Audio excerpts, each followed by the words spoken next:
ರಾಜಧಾನಿ ಜನರಿಗೆ ನಾವೇನ್ ಕಾಡಲ್ಲಿದ್ದೀವೋ ಅಥವಾ ನಾಡಲ್ಲಿದ್ದೇವೋ ಅನ್ನೋ ಭಯ ಕಾಡ್ತಾ ಇದೆ. ಯಾಕಂದ್ರೆ ಹೊರಗಡೆ ಬಂದ್ರೆ ಎಲ್ಲಿ ಯಾವಾಗ ನಮ್ಮ ಮೇಲೆ ಅಟ್ಯಾಕ್ ಆಗುತ್ತೋ ಅನ್ನೋ ಆತಂಕ. ಅಷ್ಟಕ್ಕೂ ಬೆಂಗಳೂರಿನ ಈ ಏರಿಯಾ ಜನರು ಬೆಚ್ಚಿ ಬೀಳೋಕೆ ಕಾರಣವೇ ಅದೊಂದು ವ್ಯಾಘ್ರ.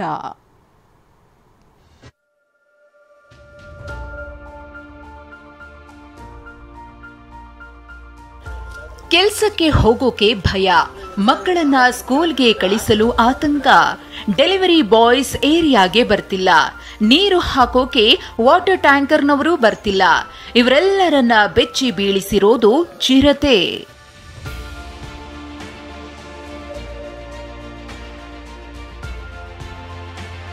ಬನಶಂಕರಿ 6ನೇ ಹಂತದಲ್ಲಿ ಜೋಡಿ ಚಿರತೆ ಪ್ರತ್ಯಕ್ಷ. ಚಿರತೆ ಹೆಜ್ಜೆ ಗುರುತು ಕಂಡು ಕಂಗೆಟ್ಟ ನಿವಾಸಿಗಳು.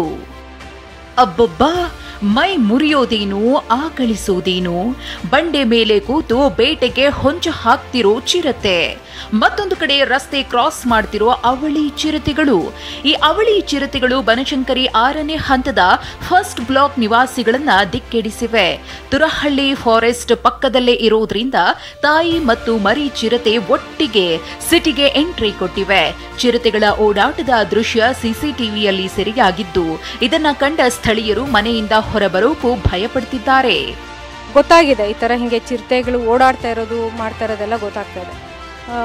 ಈಗ ಇಲ್ಲಿ ನಮ್ಮ ಮನೆ ಹತ್ತಿರದವರೇ ಪಟಾಕಿ ಎಲ್ಲ ಇಟ್ಟು ಅದನ್ನು ಶಬ್ದ ಆಗಿ ಅದನ್ನು ಓಡಿಸಿ ಎಲ್ಲ ಮಾಡಿದ್ದಾರೆ. ಸೊ ನಾವು ಎಲ್ಲ ಟೈಮು ಪಟಾಕಿ ಇಟ್ಕೊಳ್ಳೋಕ್ಕಾಗಲ್ಲ ನಮ್ಮ ಕೈಯಲ್ಲಿ. ಅದಕ್ಕಾಗಿ ಸ್ವಲ್ಪ ಪ್ರಿಕಾಷನರಿ ಏನನ್ನ ಮಾಡಿಕೊಂಡ್ರೆ ಒಳ್ಳೆಯದು ಅನ್ಕೋತೀವಿ. ಏರಿಯಾದಲ್ಲಿದ್ದ 30 ಬೀದಿ ನಾಯಿಗಳ ಪೈಕಿ 3 ತಿಂಗಳಲ್ಲಿ 10ಕ್ಕೂ ಹೆಚ್ಚು ನಾಯಿ, ಮೇಕೆ, ಕುರಿಗಳನ್ನ ಚಿರತೆಗಳು ಹೊತ್ತೊಯ್ದಿವೆ. ಚಿರತೆಯ ಭಯಕ್ಕೆ ಈ ಏರಿಯಾಗೆ ಆಟೋ, ಕ್ಯಾಬ್, ಡೆಲಿವರಿ ಬಾಯ್ಸ್ ಬರ್ತಿಲ್ವಂತೆ. ನೀರಿನ ಟ್ಯಾಂಕರ್ನವರು ಬರದೆ ಕುಡಿಯಲು ನೀರಿಲ್ಲದೆ ಏರಿಯಾದವರು ಪರದಾಡ್ತಿದ್ದಾರೆ.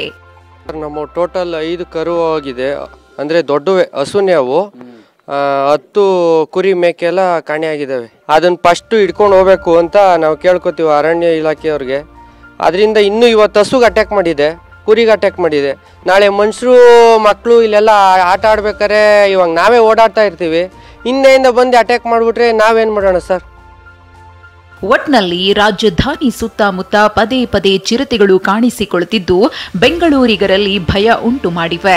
ಅರಣ್ಯ ಇಲಾಖೆ ಸಿಬ್ಬಂದಿ ಇನ್ನಾದರೂ ಕಾಡು ಪ್ರಾಣಿಗಳಿಂದ ನಾಡಿನ ಜನರ ರಕ್ಷಣೆಗೆ ಮುಂದಾಗಬೇಕಿದೆ. ಕಿರಣ್ ಸೂರ್ಯ, TV9 ಬೆಂಗಳೂರು.